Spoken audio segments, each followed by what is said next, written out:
किसानों का दिल्ली कूच। जो अदिति ब्रेक के पहले मैं आपसे बात कर रहा था वो ये भी थी कि हमने ये कहावत सुनी है कि दाना पानी लेकर चढ़ाई करना। उसका अगर आप हम सब के हमारे दर्शकों को अगर आप मतलब समझ में ना आता हो अगर किसी को, तो उसका अर्थ किसानों के इस आंदोलन से समझ सकते हैं, जहां पर वो राशन पानी लेकर चढ़ाई कर रहे हैं या दाना पानी लेकर चढ़ाई कर रहे हैं। राशन पानी लेकर चढ़ाई का मतलब यही है कि हम अपने राशन पानी के साथ तैयार हैं, संघर्ष करने के लिए तैयार हैं, हम तब तक चढ़ाई करने के लिए या चढ़े रहने के लिए तैयार हैं, इस लड़ाई में डटे रहने के लिए तैयार हैं जब तक कि हमें कुछ हल नहीं मिल जाता। देश की जो तमाम सरकारें हैं, कहीं की भी हों और खास करके भारत की किसी भी राज्य की, उनको किसानों से और गरीबों से डर लगता है, इसमें कोई शक नहीं है। हमारे साथ गजाली है। गजाली, इस समय आप क्या देख पा रहे हैं?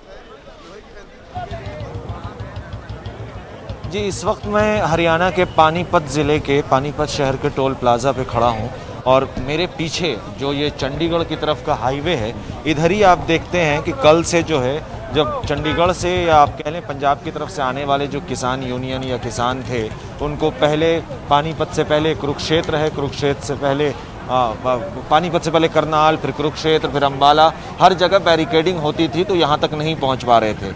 अब किसानों ने यहीं पर कई जो एनजीओ कह लें या सिख समुदाय के लोग हैं, उन्होंने यहीं पर लंगर की व्यवस्था करके रखी है, क्योंकि इन्हें पता है कि कभी ना कभी हरियाणा सरकार या जो ज़िला प्रशासन है वो किसानों को आने की अनुमति भी दे देगा, वो यहाँ आएंगे। और कई किसान जो हो सकता है अपने ट्रक में खाने पीने का सामान लेके ना आ रहे हों, या सारे ही किसान नहीं हैं, कुछ मजदूर भी हैं, खेत मजदूर भी हैं, तो उनके लिए भी यहाँ पर इंतज़ाम किया गया है। फिलहाल अभी यहाँ पर एक किसान ग्रुप जो है यहाँ से होके आगे बढ़ा है दिल्ली के लिए, लेकिन हरियाणा सरकार ने जो है हर ज़िले में जहाँ जहाँ किसान पहुँचने वाले होते हैं वहाँ पर रेस्ट्रिक्शन लगा देती है।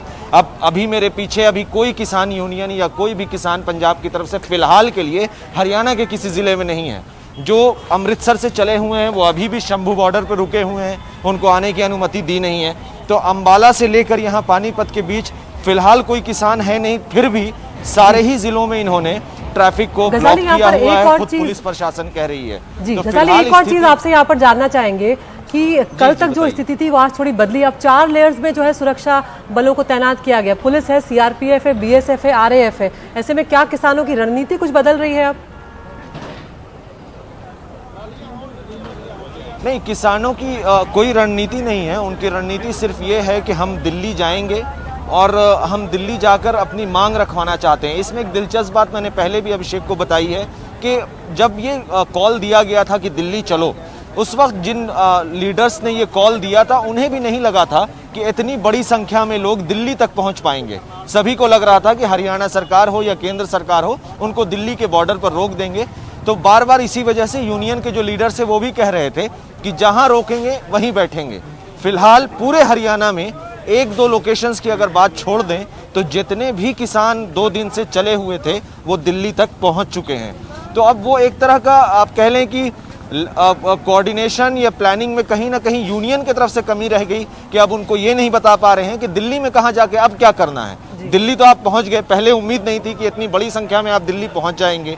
अब दिल्ली पहुँचने के बाद अब जाना कहाँ है, मिलना किसी से है या सिर्फ विरोध प्रदर्शन करना, और अगर करना है तो कहाँ करना है, उसके बारे में अभी भी थोड़ी कमी है जो वो शायद वहाँ पर विचार कर रहे हैं।